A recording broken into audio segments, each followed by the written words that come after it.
Bismillahirrahmanirrahim. Teman-teman sekalian, makin kita menjaga hubungan dengan Allah Azza wa Jal, makin kental kita mendekatkan diri kepada Allah Subhanahu wa Ta'ala, makin kita paksakan, maka makin dekat Allah dengan kita. Misal contoh, antum praktekin, buat jadwal 1 bulan dari sekarang atau 1 minggu dari sekarang, 1 bulan lah dari sekarang, coba antum buat sebuah catatan sederhana amal ibadah yang sudah antum kerjakan yang menurut antum paling sempurna pribadi, tidak usah liatin ke orang lain. Tulis misalnya sholat 5 waktu, saya dari tanggal 1 Muharram ke akhir Muharram saya akan mulai, atau misalnya 1 Oktober sampai akhir Oktober saya mau coba sebulan nih. Lebih baik lagi kalau tolak ukurnya 40 hari, karena Nabi SAW jadikan patokan siapa yang sholat tidak ketinggalan takbiratul ihram pertama imam 40 hari, dijamin baginya selamat dari sifat kemunafikan. Baik, pegang hadis itu 40 hari dari tanggal 1 Oktober sampai kita ambil misalnya 9 November, karena kan ada sampai tinggal 31 kan. Baik, sampai 9 November buat jadwal itu memang harus dipaksakan, paksa, nggak pakai cerita main-main, ini harus buat program dan antum harus mulai sendiri, paksain, mau apapun godaannya tidak ada ceritanya. Seperti antum kalau lagi lapar, orang mau bicara apapun antum tidak pusing, yang penting saya harus makan dulu karena laparnya berbahaya. Seperti itu butuhnya dengan ibadah. Antum lagi haus, orang mau ngomong sebentar, saya mau minum, haus, begitu antum buat program ibadah sekarang. Lebih penting daripada makan dan minum sementara kita lapar dan haus nih. Buat jadwal, sholat 5 waktu. Saya harus on time. Jadwal, buat jadwal sholat, mulai, start, subuh, duhur, asar, maghrib, isya, buat catengan. Besok lagi, terus paksain. Karena 40 hari jaminan selamat dari sifat munafik. Antum tidak akan pernah dusta seumur hidup, tidak akan pernah ingkari janji, tidak akan pernah khianati amanah, tidak akan pernah berbuat curang. Jaminan dari baginda Nabi SAW. Dan tidak mungkin Nabi salah. Tidak mungkin Allah salah. Ada sahabat 2 orang, adik kakak, kakaknya sakit perut, datang ke Nabi SAW. Ya Rasulullah, adiknya bilang, kakak saya sakit perut. Kata Nabi SAW, minumkan madu, kasih madu. Adiknya kasih madu. Rupanya adiknya buru-buru, kakaknya masih kesakitan, kembali lagi ke masjid. Ya Rasulullah, kakak saya masih belum sembuh. Apa kata Nabi SAW? Minum lagi, cari obat lain? Tidak. Nabi ajarkan sebuah konsep dasar ini. Kata Nabi SAW, Allah pasti benar dan perut kakakmu yang bohong. Enggak mungkin Allah salah. Sabar, minum, yakin, pasti.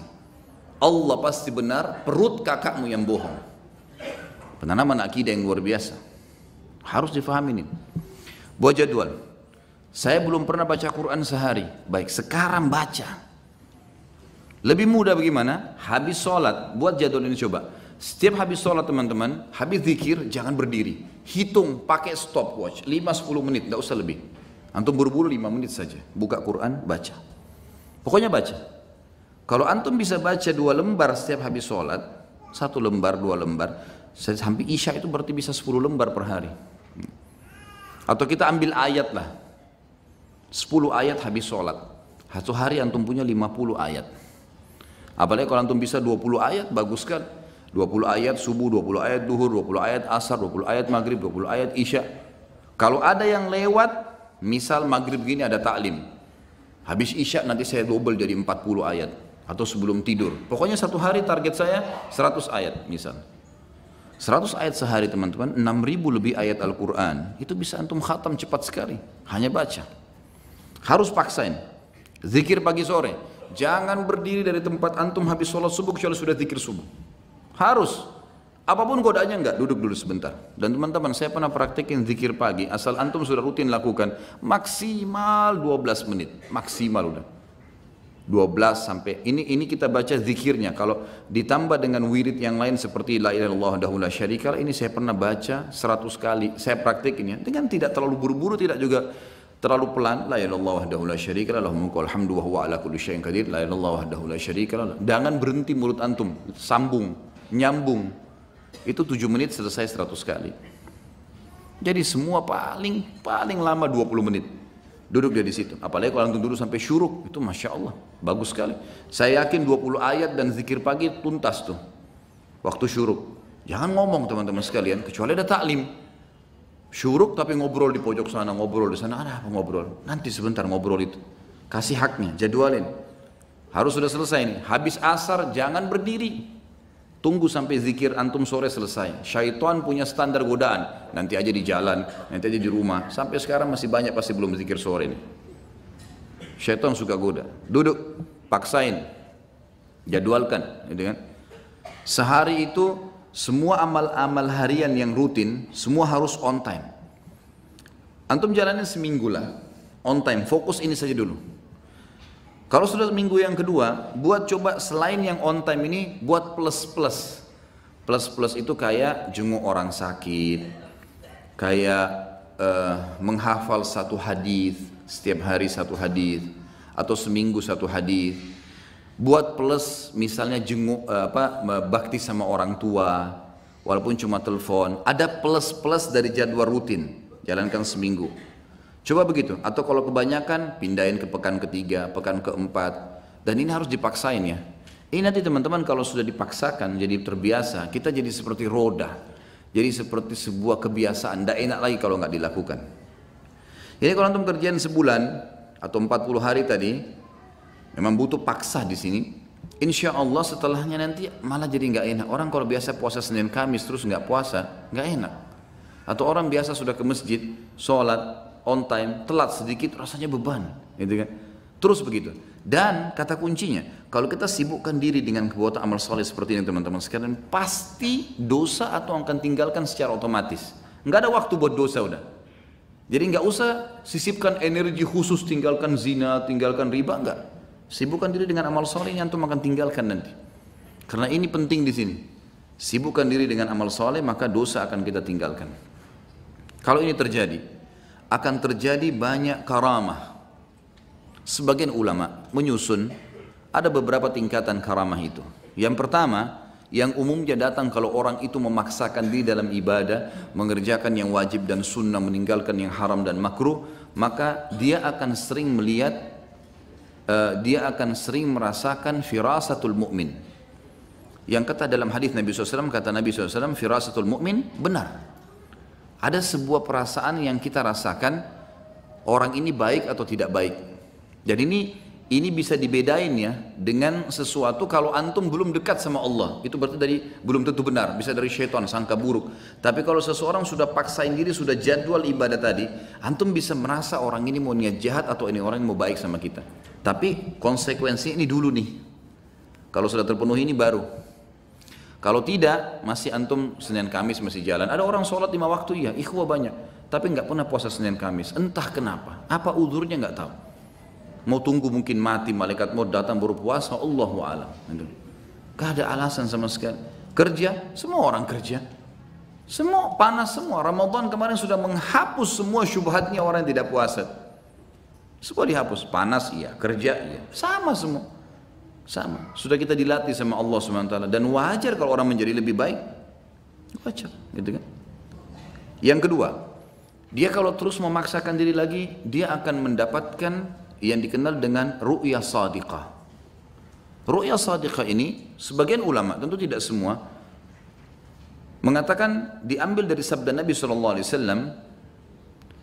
mimpi yang benar dari seorang mukmin atau ru'yah sadiqah adalah cabang dari 40 cabang kemukjizatan Nabi.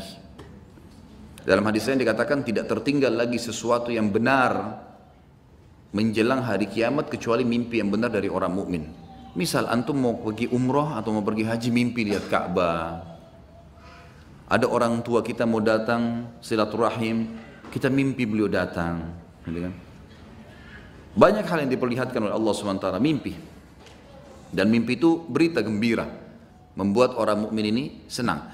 Kata para ulama, kalau orang ini belum memaksakan diri ke target-target tadi, mengerjakan semua perintah wajib atau sunnah, meninggalkan semua larangan haram atau makruh, maka bisa saja mimpinya itu bercampur baur dengan hilm. Hilm ini lawannya ru'ya sadiqah. Ru'ya sadiqah mimpi yang benar dari Allah, sementara hilm dari syaitan.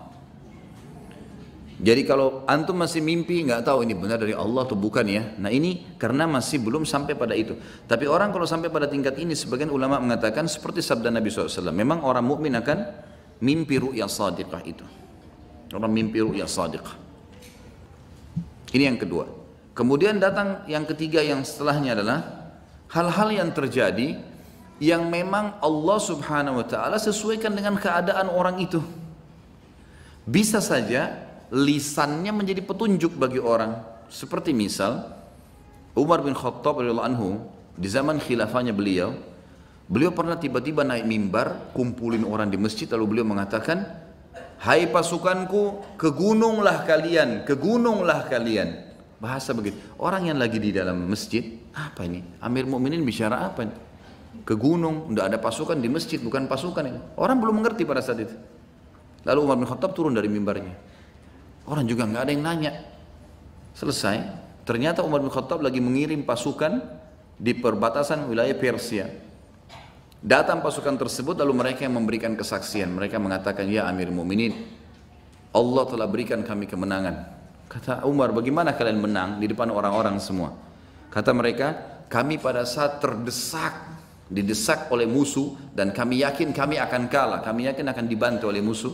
Tiba-tiba kami mendengarkan suara Anda yang berkata, 'Wahai pasukanku, ke gununglah, ke gununglah.' Dan kami lihat di belakang kami ada gunung, kami naik ke gunung tersebut, mengatur strategi, kemudian kami melemparkan anak-anak panah ke musuh dan kami menang." Umar bin Khattab waktu itu yang muncul adalah perasaan dia. Dia tidak bisa lihat ghaib. Umar bin Khattab tahu itu. Tapi ada feeling yang sangat kuat di situ, kalau dia harus ucapkan itu. Maka dia ucapkan dan dibuktikan di lapangan, Allah berikan kemenangan pasukannya. Tapi ini bukan orang-orang yang biasa, bukan orang yang baru Senin Kamis sholatnya, baru 2 kali 3 kali datang taklim, baru tiba-tiba mau, apalagi kalau sudah pakai aku dan saya tadi, lupain sudah ini. Jelas ini? Ini bahasa Indonesia ini. Ya.